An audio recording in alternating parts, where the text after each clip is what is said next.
Welcome, Dr. Joseph White. All right. Very good. Thanks everyone for being here today. I appreciate the introduction. I don't know if you know, but Dr. Murray is a good friend of mine. He also was one of my Ph.D. students, but the real sort of weird issue is that both of us had the same master's advisor at TCU.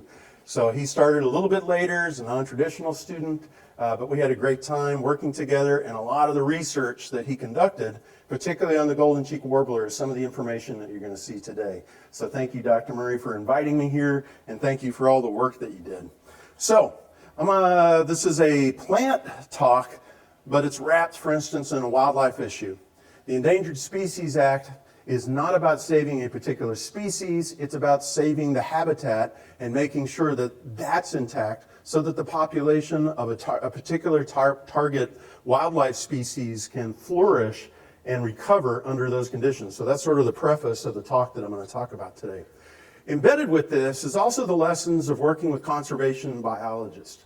Now, people who work with endangered species have a real passion for the species that they're charged with. They have been studying these species for years. They are the experts.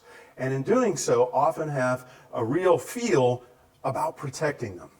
And sometimes that's good, simply because you need people who are very dedicated, but sometimes it affects some of the management and conservation decisions that you may have to make. So I'd like to just present a couple of sort of ideas. These are really just sort of way out there, but the firebird that you see up here on the right-hand side is from Slavic mythology, and the firebird was this beautiful species that kings and warlords loved, and they wanted to capture it, and they wanted to sort of own it.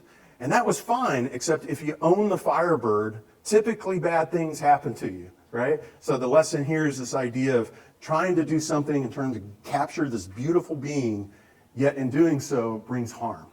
The second is from the Chinese emperor and his garden and a nightingale. So a nightingale, beautiful bird, lovely song, shows up in the middle of the night, sings beautiful songs. The emperor, who was presented with gifts of these nightingales, had them, and he wanted to keep them, for instance, and lock them into his garden. But over time, the nightingales grew bored and they stopped singing, and so eventually he let him go, but he had, for instance, his ministers built him an automated version of one of those. But just like the nightingale began to wear down simply by being in captivity, right? All right, so that's the point, is this idea is that we're trying to do good, yet we're often faced with the issue of how do we take care of basically wild things in an environment that maybe has some political and ecological constraints. So the story today is about the golden cheek warbler that maybe many of you have heard about. It's a species that is overwinters down in Honduras and Nicaragua, makes its way up in about 2 weeks. So about 2 weeks it should start showing up in areas outside of Austin, down around San Antonio, outside Meridian State Park usually has some breeding pairs. But the idea is the species was listed as an endangered species because it was beginning to decline. And one of the reasons is the species has a high fidelity for building its nest out of the scripply bark of ash juniper, Juniperus ashii, what people call mountain cedar. It has to have that bark.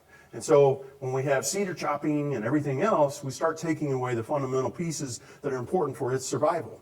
The other important part of, for instance, golden cheek warbler is that it has to have a food source. And so there typically aren't a lot of arthropod type of prey that this particular species needs growing or inhabiting Ash's juniper or the evergreens. Rather, they require a deciduous oak component to that, in which, for instance, caterpillars and coleopterans, etc., even some arachnids, they're looking for that to feed to their nestlings at that point. And so there's this combination of having to have these woodlands with these old juniper for building their nest, but also having trees that provide their prey source, right? So it's a plant question embedded, of course, in an animal issue. And so here you see the distribution. Oh, it's going to play you the call. So if you've never heard this, and obviously we've got this pointer is giving me problems up here. Stop the pen. There we go. Pick me a daisy, right? So if you've ever been out and you go to Meridian State Park, And you go up to the high, right? Pick me a daisy, and then that's the beautiful little sound that you're looking for. And occasionally you'll see the little yellow streak up there. They're pretty tiny birds, but they're extremely wonderful. And so you can see, just like the Chinese emperor, people fall in love with this particular species because of these. All right, there you go. Let's move on. All right, breeding habitat. So as a part of an endangered recovery plan, you have to establish what the habitat is, because that's what you're trying to take care of. This case, mature, tall, closed canopy with mixed juniper, Juniperus asheyi, and oak. When I say woodlands, it's more forest because it's continuous canopy, right? Mature. Now this is an issue of, because, do you know why we have a town called Valley Mills? Valley Mills used to be a lumber mill. And it used to be a mill that they would run through big juniper. And they had a 50-inch saw that would cut through those juniper. So the fact is, historically, a lot of the mature stands of juniper have already been basically used for lumber from the 1800s to the early 1900s. Marble Falls was another timber town, and it was used for sawing up this. So we're already sort of starting out with a species that's had some issues in terms of its habitat. The other thing is that woodland patches need to be sizable. So as we say, as we're trying to manage a wild species, we have to manage fairly large areas for them to be successful. A couple of the places in which this occurs, and so as part of the Endangered Species Plan and recovery, a number of refuges have been established. This is some broad, and this is outdated, but the red line you see around here is the acquisition boundary for the Balcones Canyonland National Wildlife Refuge outside of Austin. Inside the city of Austin, the Balcones Canyonland Preserve is literally a municipal part of that recovery plan. So there's areas inside of Austin. If you're driving around Austin and you see, why is there this huge hill in which there's not a huge development? It's because it's part of the endangered species recovery for this particular species. But the white areas are the places that up until a few years ago were the acquisition zones. So the U.S. Fish and Wildlife has to go in and they have to purchase these areas, these lands, particularly from landowners whose family don't want a ranch or whatever it is. They buy them up, and then they have to maintain the habitat. Preservation, conservation. That's often the dynamic, right? So as they purchase these lands, and one of them may have the woodlands that are appropriate, do they preserve them? Or do they do things for conservation? That's always the dialogue. Just for a couple of references here, the reason I call it the balcones is because it means basically the balconies in Espanol. And then the geology is also important because you have the Glen Rose limestones at the bottom. Then you have this little unit called the walnut. It's basically a very marly shale. And then on top of that is the Edwards limestone. And so there's a little bit of that around here. Glen Rose, right? Glen Rose limestone, same unit. But the walnut is interesting because it's a bit more permeable than either of the limestones. So any rainfall that comes in on the top of these these little mesas in this habitat will go through the limestone, and then once they hit that marl, the water will begin to seep out. And so you can imagine these hill slopes having areas that are having basically limestone, little marl, limestone, and so there's a little bit of extra moisture on the side there, okay? That's gonna be important in a little bit, okay? All right. So I'm going to show you 5 propositions. And each one of these propositions comes from conversations that I've had since 2004 with conservation biologists working in these areas. Now, all of these propositions are things that people said, this is the way things are, right? This is always known, right? For instance, warbler habitat is not at risk to catastrophic wildfire. Now, people in this audience say, well, that doesn't make any sense. Most places in Texas are at risk, but these warblers are not at risk, and so we don't need to do anything with them, right? That's the point. So, first proposition, as a scientist, is basically to test whether or not that proposition is scientifically valid. So I wanted to show you through the process of what we've done to sort of evaluate, is the warbler habitat at risk of wildfire? So, first of all, where is the habitat, right? And so, first thing we did is take some remote sensing data. We classified it as best as we could into sort of deciduousy woodlands and forests and herbaceous and et cetera, right? So we're going to build a GIS model, right, Geographical Information System model, to try and predict where those warbler habitats are using basically a vegetation map as our first principle. And doing that, and so here you see the same units of the Balcones Canyonland National Wildlife Refuge, and you see areas that we have demarcated as being very favorable or marginal, and I go into the details of that. But in other words, these are the places that if we were at this point in time said, this is where the warbler should be, and these have been validated, then that's where they should be, and so these are the places we need to focus in on their risk of fire, right? Now, second part of that is, okay, fire requires some information about downed and woody material or coarse woody debris. So, all right, student, another technician, we set about setting out what are called brown lines, and basically these are these transect lines in which you count the number of different types of sticks laying on the ground, and that allows you to partition the fuels into small fuels and big fuels, meaning fuels that can burn readily versus those fuels that take a lot of energy, yada, yada, yada. And the idea is, then we're taking that 158 plots and then we do some interpolation using some other types of remote sensing, for instance, calculating a normalized difference vegetation index, a ratio basically of near infrared to red reflected wavelengths, and then some other features such as whether or not juniper is there, cover and slope, and this comes up with our map of where most of the fuels are, right? So big fuels, and you may not look at this, so 9,000 to basically 12,000 kilograms per hectare. Is that a lot? Well, it's about the same as if I go to Ruidoso and I go up in the Ponderosa pine stands. It's about the same amount. And we know that those areas burn, so why shouldn't these?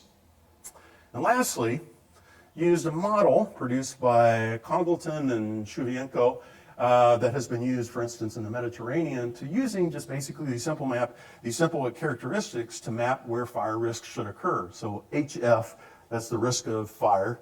Then you have the coarse woody debris divided by the maximum amount of coarse woody debris, so that uses those maps, and then some topography, slope and aspect, right? Because we know that slope influences wildfire risk as well as aspect. Southern slopes are typically drier and they're more likely to burn. Using that information, piecing it together in a GIS, then we wind up with these fire hazard classes, with 1 being the least hazardous and 4 being the highest, all right? Now, merge those two together. Habitat, fire risk, right? And that's what this shows. So when we look at this and we say, okay, what is basically the distribution of wildfire risk associated with the wildlife habitat, we see that there is a big spike in both 2 and 3 classes, with some of those in class 4. So out of 4,000 acres of this particular analysis, much of that is in sort of the intermediate to high level of wildfire risk. So is the warbler habitat at risk to fire? Well, based on these models, yes. So the proposition that is not affected by fire probably is incorrect. And we know this to be true because there are other places around Austin, same type of vegetation, that have recently burned, and so it's only a matter of time. Okay, so proposition 1, maybe not so much. Let's move on to proposition 2, right? The landscape position of where woodlands exist is static. This is often the thing, right? So if we look at the landscape and we look at the configuration of woodlands and grassland, they're all in the same place that they have always been, and they're not going to change. You know that that's wrong, right?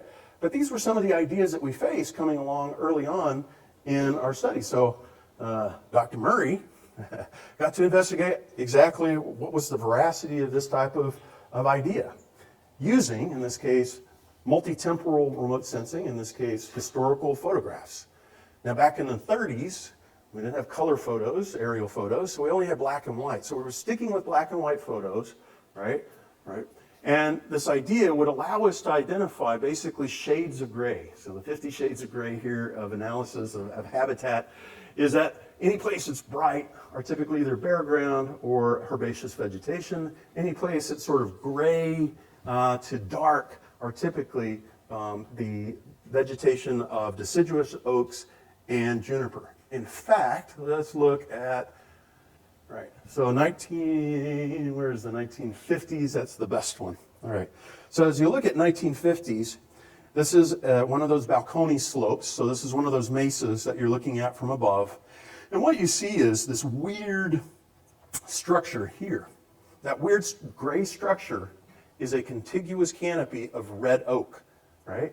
And that particular area is following the Walnut Formation. So red oak really needs those little sepy communities. And so if we're going to have red oak in this forest community, that's where it's going to be located. And then we see the junipers sort of above that and below, sort of forming this sort of red oak sandwich. But then, as you move to 2004, which was the end of the photographic series we were looking for, where's the gray? Well, it becomes intermingled, right, in this case. And so the position, for instance, of individual species has changed. What's changed it? Why don't we have the band of the red oak anymore, right? That's a historical norm for these species. Where did it go, right? So what Dr. Murray did, he looked at these different, for instance, images. They were all co-registered, and so it was the same area, looking at the same pixels over time, and found out between 1951 to 1964, there had been a decrease in overall woody vegetation cover over the landscape. And so, well, what was going on? Well, what was going on is that in the 1950s, the early 1950s, Texas and this part of the world had the drought of record. So we had the Dust Bowl years. That wasn't the biggest one, or the biggest one, it's not the biggest one, but for Texas, we also had the 1950 droughts, which also were very catastrophic to a lot of livestock. For instance, the number of calves and the number of goats and sheep on the landscape declined precipitously, along with the economic prospects for the people who were running those livestock.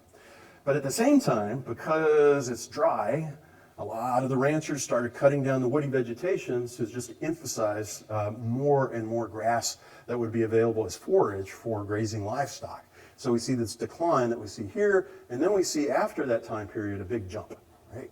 Now, what Dr. Murray did there is you see, for instance, that we've seen a big change, for instance, in vegetation over the landscape, right? And you think, well, that's juniper. Well, yeah, it is. Juniper have been increasing in preponderance over the landscape over that time period. Some people say, well, that's bad. We got to get rid of them. It's a recovery, and it could be a recovery from a previous sort of intermediate way to here. Now, the second thing he did was basically do a image-to-image comparison and look for the number of pixels that changed. And then he looked at what was the contiguity of those pixels. Were they all connected? So you're looking at patches, right? So in this case, from 1931 to 1959, the blue line represents the average disturbance hectare over the entire area. So if we were to look at the patch, it would be on the average of 4 hectares, so little pockets of woodlands that disappeared or reappeared. Then you have percent area disturbed and the number of disturbance patches, right? So if you take that entire landscape and you say how much of it was disturbed, what was the average size, and how many of those particles were left, you see a clear trend, for instance, in basically the number and the percent area disturbed and the number of disturbance patches declining over that time period, right? So it goes hand in hand with the increase in woodland area, but it also indicates that there's something going on in terms of the disturbance regime. If we also calculate, and this is what Dr. Murray did, look at whether or not they're high intensity versus low intensity. And so low intensity were smaller patches, about 5 hectares, and high intensity are bigger than that, so the big areas. We see a decline in the large areas that were disturbed over time. And so the landscape is changing in terms of where places were disturbed and how big were the patches that were left over from that, right? What I'm showing you are like pieces of a puzzle, right? And this is one piece of the puzzle. This one takes a little more effort to describe what you're about to see, but I consider it one, in addition to what Dr. Murray had done, a very clever way to analyze vegetation over time, right? There's a student who started with me on a Ph.D. Whatever her life forces, she did not finish, but I love this piece of work, so I want to show it to you because I'm very proud of it for her. So, what you see over here is classifying one of those black and white images into herbaceous, yellow, deciduous oak trees, pink, and then our evergreen, which will be our ash juniper, in the dark green. Now, the same pixel to pixel changes can be done. Now we have this classification. And then you put it into what's called a spherical statistical analysis, where you calculate the differences between, in 3-dimensional space, between these 3 different types, right? So you have a vector that describes basically a change from evergreen to deciduous, another vector that describes the difference from herbaceous to deciduous, and from that, you can learn which direction are these changes occurring. What kind of species are showing up or disappearing? Because we know evergreens and deciduous are important for the bird, but for entirely different reasons, right? So, taking that information, right? We can calculate acceleration, which is basically the change in the change. And we see over here from the 1940s to the 1950s in juniper, which is on the right-hand side. If we were to look at places in which there were fire, because Dr. Murray had identified where the fire has occurred, we see that non-fire places for juniper, the green line, remain fairly static over time. But those places that had juniper and continued to be affected by fire became negatively impacted over time, right? The blue lines are this weird thing in which we take the sea surface temperatures of the South Pacific, and you're like, what does that have to do with Central Texas? Well, we're in an El Nino year, right? Different weather, and we're about to hit another La Nina because we're about to shift rapidly to a La Nina. It affects rainfall. So it's got to be affecting something about these communities. When we go to the deciduous oak, we see the red line being the fire affected, basically the oak line, and we see it following almost the same periodicity as the sea surface temperatures. Cooler temperatures lead to negative changes, for instance, in red oak communities, and warmer temperatures are associated with greater. Why? Probably fire, right? Then if you look at the non-affected areas, so those are the fire, they're remaining relatively static, okay? Okay, next proposition, third proposition. So we're halfway there. So we're focusing in on the red oak.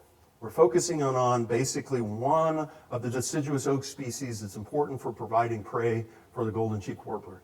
It's got to be there. We know that juniper's got to be there, absolutely, but what are the red oak? Food, right? And so one of the questions is, as these forests have changed, meaning that the red oak now is tending to get crowded in by the juniper, is that what's up with that, right? Can the red oak survive? And I've had, for instance, people working at the refuges saying, oh no, they just bolt up through the canopy. Red oak just makes it all the way through the canopy. And it's like, in 10 to 15 years of working up there, never seen it, right? So I'm like, okay, we got to test this one. And one of the issues here, though, is how does red oak rejuvenate? Well, it's been known for the past 50 years that red oak acorn production has been in decline. Deer have begun eating it because we got rid of the screwworm in the 1950s, and so there's more deer on the landscape. So it's 2 hits against sexual reproduction. So most of the reproduction of red oaks are from vegetative resprouting. Basically open up and a crown sprout will come out from basically a relict red oak species and produce a new tree. Okay. How do you want to estimate the health of a tree? You can use what's called the crown ratio. So if we think about it, the leaves are the muscle of the tree and the stem is all the metabolic sink. And so if the ratio of crown to the ratio basically of stem is so skewed, we know that basically the overall health of the tree is compromised by that. It will affect the morphology of the tree, particularly with red oak, and it will produce what we call an umbrella morphology. Here I see my little junipers, here's my red oak struggling to survive within this community. So how do we test this? All right, another piece of physical field data. So you put on a pole, basically a complicated light meter. So if anybody's used the LAI 2000, you mount an LAI 2000 to that, which measures basically the amount of light at 5 different directions. You push it up through the canopy at multiple levels, and then by doing so can estimate the transmissivity of light through the canopy and therefore estimate where the foliage might be within the canopy, right? So if we look at the green lines, which are the juniper, we see them distributed higher transmissivity basically at different heights, but we see most of the grouping. So it means that most of the vegetation is distributed cleanly throughout basically the bowl, more so. Then we look at the Quercus bucklei, where most of the foliage tends to be up at 10 meters, sort of representing that most of the foliage of all the trees that we sampled, these were many of these places, most of the foliage is up at the top. So the red oaks that are left behind in these stands are already demonstrating some element of that umbrella morphology that we know is probably unhealthy. Let's take that one step further. Put on my plant physiology hat, right? Gas exchange. So we take an instrument called an infrared gas analyzer, clamp it to a plant, and then measure basically, I call it measuring the amount of gas being passed by the plant, right? So how much CO2 is taken up versus not, right? So I've collected plants with my pole, with my undergraduate, at different heights in a canopy. We then subjected those in a laboratory, as you see up there on the right-hand side, to different CO2 levels. And then we created basically a model of those that should represent the ideal sort of conditions for different limitations of photosynthesis for those leaves. And what we found, so I'll just summarize this for you, is that most of the junipers, if not all, were rubisco limited. Now, if you've had basic biology, rubisco should be something that just lights up, and if it doesn't, you need a better biology professor, someone who loves plants, right? Rubisco is the most abundant enzyme on the planet, probably the biggest protein on the planet, and therefore it is nitrogen limited. That's the point. So juniper are rubisco limited. They're limited by the nitrogen enzyme in its cells. So it's nutrient limited, right? But we go to, for instance, Texas red oak, completely different. Limited by ribulose bisphosphate, which is the substrate for binding CO2 from the atmosphere and the enzyme, and it requires light because it's very dependent, for instance, on the light reaction of photosynthesis. Lo and behold, red oaks, as we know them physiologically, are shade intolerant, right? So this idea that you're going to grow up red oak through these canopies is just physiologically not possible, right? So vegetation sprouting is energetically expensive. So these little red oaks, you can see one sprouting from roots right here. It takes a lot of energy just to make it into the canopy to get the light that it so needs, right? Requires frequent canopy opening. And this is where fire comes in, right? Now, essential for golden cheek warbler, obviously for prey. So how do you create gaps in a canopy that you need to have there, right, for these essential plants to produce in those areas? You can't just run a fire through that, because tendency will be to do away with the entire woodland. There has to be a different way, all right? Proposition 4, woodlands, the fire in the woodlands have been rare events, right? So here we go back to Dr. Murray. He collected and polished 500 tree slabs, 500 chainsaw, right? So ground them down with about 6 to 8 different levels of sandpaper, each one of these, to get a nice shine. The reason for that is microscopically, you want to see the individual vascular system cells so that you can determine basically rates of growth, etc. Right? So he then also were looking for fire scars, and you see one up there that I've pointed out. It's called a cat face scar because it kind of, as the cells begin to grow into the wound, it begins to create this sort of circular invagination structure that you see up there. It's kind of difficult to see there. So he found those. That's where when the fire occurred, counted the rings, so you know the date of those. And then by measuring the ring widths, how fast was the tree growing before and after, right? Then he calculated what's called the standardized growth index, which standardizes everything so that you're not dealing with climate factors or basically tree morphology. You're just kind of isolating the growth of that. And what he found of all those 500 is that growth increment index are higher for fire-scarred trees than for non-fire scarred trees. All right? Kind of let that one sink in. Fire is essential for growing healthy trees within these environments. But it's a problem, because fire is catastrophic to junipers. They don't like it at all, right? It takes them out. So how do we deal with this? I'll come back to that in a second. So here's just an example of one of those stem sections that he evaluated. I show the standard growth index, and then here are the individual values that you see here, and then I've indicated the timing of each one of those fire scars. And for each one that you see in this demonstration, there seems to be a little pulse of growth following the fire. What causes that growth? Probably an opening in light. Everyone would say, oh, it's nutrients. I don't think so. I think it's light. Then, of course, you see the other two, and then with no fire, what's happening? It's going down. He also found out that with no fire, there's also no reinitiation. In other words, when did the tree begin? So if you can go all the way down to the pith, you would say, well, this began in, for instance, 1890 or 1920. But what he found is that fire and initiation were kind of going hand in hand. And then when fire was basically shut out of these ecosystems, right? These are areas, no, fire is terrible. Basically, no initiation, right? These are from very small, recent trees and no trees, so there's this change in fire scar analysis. And what it's indicating, so this complicated graph Dr. Murray and I were talking about. I was like, what does this mean? He's like, I don't remember. No, I was kidding. We were like, what it's telling us are changes in a fire regime. Right? If I go to Ponderosa Pine Forest in southern New Mexico, I'm going to expect fire through there every 5 years. If I don't, I'm going to have Douglas fir growing up through the inside of that. It's a change in fire regime. And what happens is when the Doug fir come in, the next fire that blows up is a big fire. Right? So a change in fire regime also means a difference in the type of fire that we're experiencing. So here you see a change that was noted statistically across this from 1967 to 1940. So the whole place has been experiencing a change in its fire regime.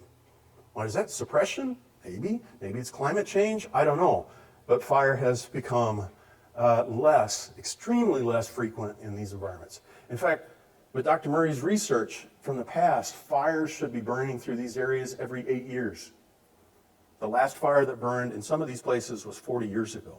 Right? Go to the west and point that out. What happens in the next fire? Crazy fire, right? So the last proposition is that golden cheek warbler is always negatively impacted by fire. I've heard this over and over and over again. And I'm not a firebug, but I am just someone who says ecologically disturbance is important, particularly for ecosystems, because preservation doesn't work, particularly in the face of climate change. We have to adapt, and we have to let the wild things be wild. So, fire. People moving around. This is a prescribed fire at the Balcones Canyon Lane National Wildlife Refuge. It's fun. I'll tell you, it is fun, but it's there for a reason. And what you're seeing here is the edge of one of these woodland patches. You're seeing the fire climb up through some laddering fuels. It may go into the canopy, but contingent on the leaf water content of the surrounding trees, whether or not it will spread through the canopy or not. Prescriptions are meant to control that, but sometimes torching occurs. That's what we're seeing, a torching event. Nope. Is fire bad? Well, so I asked this question. So I had another student, James Yao, and what he did, oh my gosh, what were 50 different plots across the area. Every little miniature piece of the ecosystem was measured there. We used that information to calculate what was called a habitat suitability index. That's a U.S. Fish and Wildlife models that were produced back in the early 80s. They fell out of fashion because they're probably pretty wonky, but if we wanted to know as non-bird biologists what was the potential impact of fire, we use this as an indicator.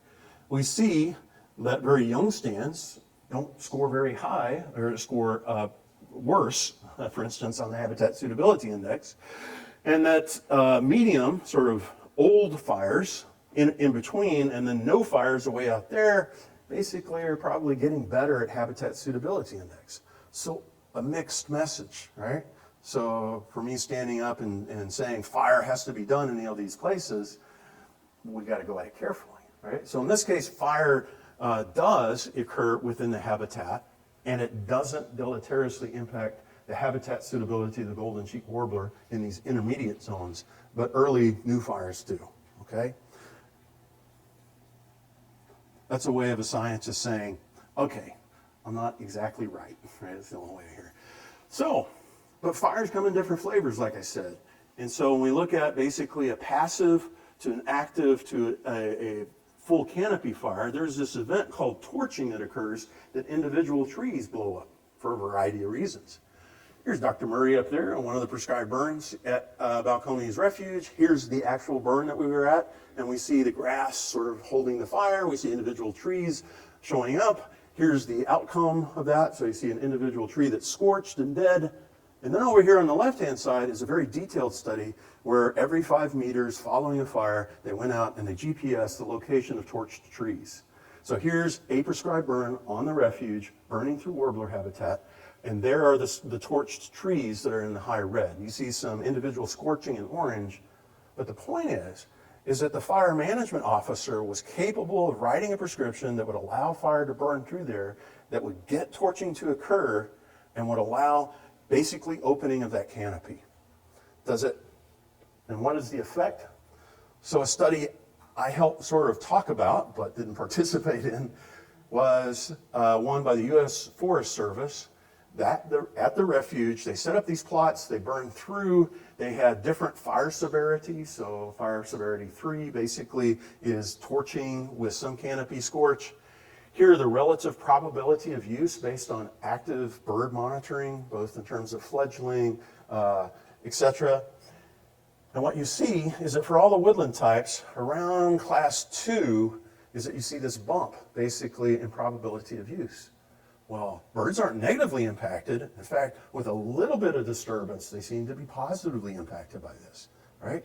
So the idea is that disturbance is key and very important for habitat maintenance, right? So, take home, final. Lack of fire in the refuge has led to a decline in red oak. That's pretty clear to us. In fact, just doing the remote sensing on this, you see all those red oak are declining. They're declining probably because of disturbance, and then add oak wilt to that, right? It's a double hit, right? Ash juniper increasing dominance. I'm an ash juniper proponent, but it means that you have to have some balance between the ash juniper and the oak to support the habitat, right?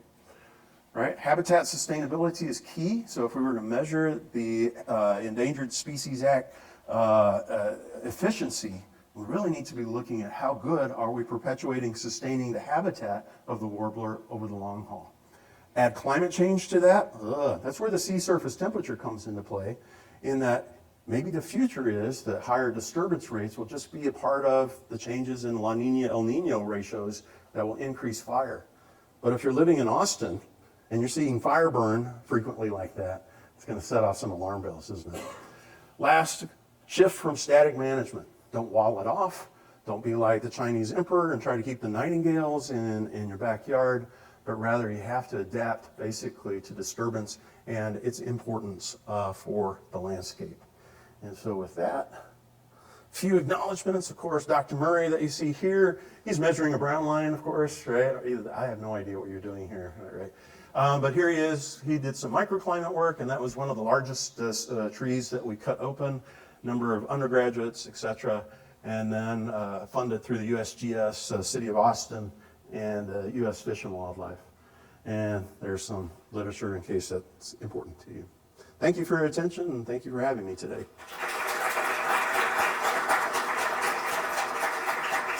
How are you doing? Spot on. All right. Do you have any questions for our client? Yes. So, are we taking any steps, as you showed that black and white photo of the 1951, seeing the distinct pattern of the oaks and then the distinct pattern of the junipers? Are we taking any steps to just try and, not artificially, but create that same pattern instead of having the manual? That's a very good question. And we've pointed this out to the biologists at the refuge and the preserves. And it just sort of goes, right? It's like, this is the geology that supports the vegetation. Why don't you let the geology lead the way in this? But to do that, I think requires a greater emphasis on disturbance, right? That they're not very comfortable about getting to. In other words, there would have to be a disturbance intensity. I mean, we're just getting in baby steps of being able to shove a little bit of fire into the stands, but we're still cautious because it is an endangered species. This is all that's left for them, right? That's a very good question. Yeah. Any other questions? Yes, sir. Excellent talk, I really enjoyed it. Appreciate it. There's currently a project going on where they're doing some, here at Thompson, where they're doing physical removal of ash juniper. Do you see similar effects with the red oaks with physical removal? Or is fire more significant for causing that red oak removal? Well, there's a great project for some students to look at the differences in physical, whether or not it's a nutrient issue or it's a light issue. And based on the plant physiology, it points more, right? Remember, rubisco is the nutrient, and it doesn't show up with the red oak. I suspect basically it's a light issue, right? It's also got to be some aspect of water, and just simply because interception by Ash's juniper is so high that it often limits drip water to the soil. So that's a very good question. I suspect it will have a similar effect. It's just if you've ever done selective thinning, it's still a bugger. You can't do very large areas. Right. Thank you. Yep. Yes, sir. Yes. In the Valencia park, you said that there was a couple there, the golden junipers. Is that the only couple there? As far as I know, I've visited them many years, and the number of males that I've seen primarily. I very infrequently see the females because they're probably on nest, and the males are usually sort of jumping around establishing territory. It varies. I've seen as high as maybe 7 males, which would indicate maybe 7 out there, lower down to 2, and that could have just been on a poor day of getting out there.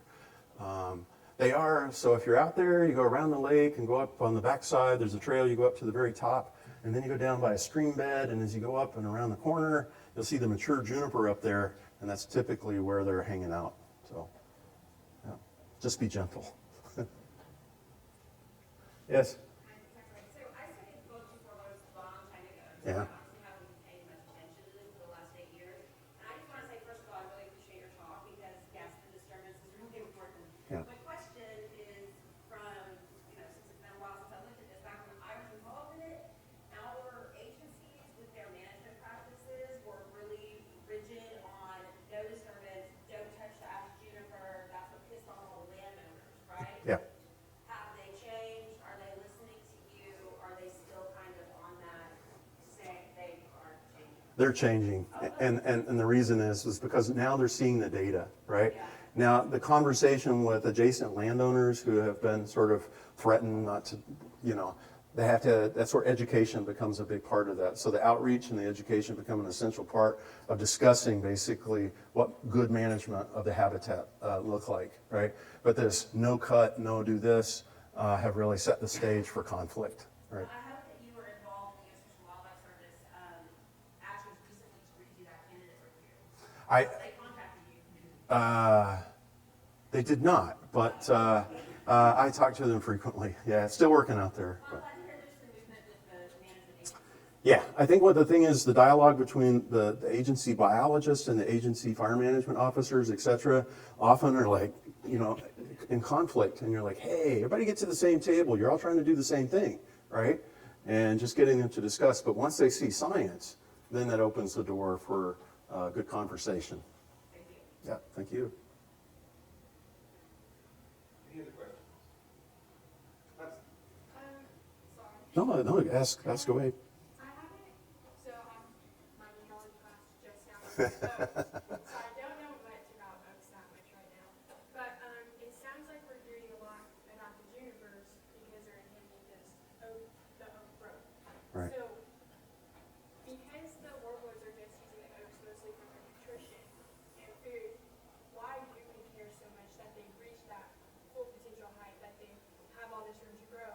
Would they still be producing or still having those insects living within them and still being able As they're growing up? Yeah, so that's a good question about whether or not paying attention to if there's a deciduous oak there, isn't it still a great place for bugs? Yes. But imagine a small shrub, right, with a lot of bugs on it, and imagine it trying to reach that. I mean, it's just a lot of herbivory issues that sort of inhibit its growth. It's got a headwind against it.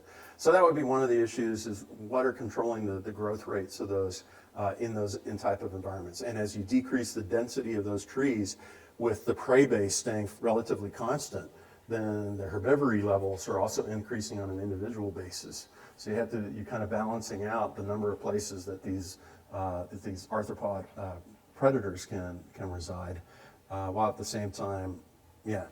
So would you say that oaks are being inhibited just in general, like are we worried about oaks, or is it strictly like in these forests that we're like, okay, gotta protect the oaks? I have to admit, when I first gave a talk very similar to this about 10 years ago to the city of Austin, I thought I was going to be lynched, right? I mean, I thought they were just going to take me out and hang me for what I was saying, because they were very much focused on the juniper. No one had really thought, because they thought, right, without data, that these oaks were capable of surviving under these very low light environments, and until data was provided. Now, one of the other questions I haven't told you about are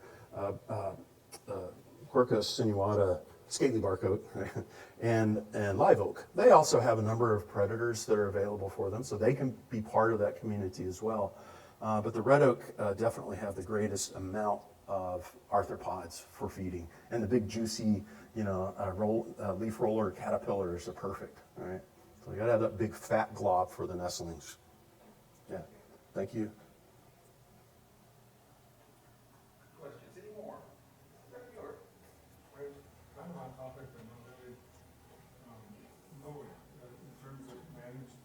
landscapes. Yeah. I see a lot of mature oaks, people out there sitting under that, Yeah. beautiful big oaks, every once in a while, apples. I assume 30 years from now, I think oaks will topple, and more will have destroyed the oaks. Yeah. Years, more mature oaks that are managed, Right. intensely managed areas. Putting that all together, what happens with growing mature oaks and Yeah, so, I mean, plants grow in the interstitial spaces of a canopy, right? So if you have all that interstitial space where people are mowing the grass, you're taking away basically any of the saplings that have come up in that. Particularly around a live oak, you often have those genets, those root sprouts, that will become the next generation tree, right? So if you're mowing around the base of a live oak and there's all these sprouts, you've probably cut off the initiation of a future oak that once that parent tree falls over, would then become the replacement. That's how red oak regenerates, is that the big parent tree falls over, dies, rots, whatever, and what you're left are these crowns, basically these root crowns that sprout up around it, right? But yeah, particularly where sexual reproduction is key with some oaks, disturbance will just keep it status quo, right? Yeah. We're primates. We like the savanna, right? So we want to see our predators rather than. That's another discussion. Is that it? Yes, So sir. you mentioned that fire helps the semi-mature growing oaks past the sapling stage. Yep. If a fire rolls over the saplings or the root shoots there, does the same effect happen where it helps grow, or will it wipe out the initiation? It's kind of like burning in grasses. How frequent do you burn in a grass? And particularly rhizomatous grasses, you want to make sure that there's enough carbohydrate underground and they've been there for a long enough period of time. So if you burn through little blue stem every 2 years, you're going to see a decline in productivity of that. Do it every 3 years, that seems to be the flip point, right? 3 to 5 years, that's perfect because they've got enough juice underground. The same would be true of this, is that once the tree starts sprouting, it's expending all that energy underground. It's got to get to the point that it's getting some return on that investment. And so typically at that point, you want to make sure you have a full crown before the next fire comes through. And it typically looks like about 8 years seems to be about right? If I said if every fires were burning through there every 8 years, then it takes about 8 years for the next fire to occur without as a tipping point. That's my thought. You can put that as a proposition for a future talk. So then we got time for maybe one more question. How you hang your hand up? I have a question about the crown ratio. Have y'all looked at it from before you had a fire and then post-fire, and kind of what you would expect for it to come through, looking at the juniper species and also the oak? That's a good question, and I think the data set that we had from Dr. Yao would be the one to mine that from, because there we have well-established, because Dr. Murray did his job about telling us where the fires were. We now have these established plots where we have good tree data. That would be the place to address that, whether or not crown ratios were being adjusted, particularly in the red oaks, in no-fire environments, and so that would be the proof of that. So that's hey, write that down. All right, thank you guys. Appreciate it, thank you guys.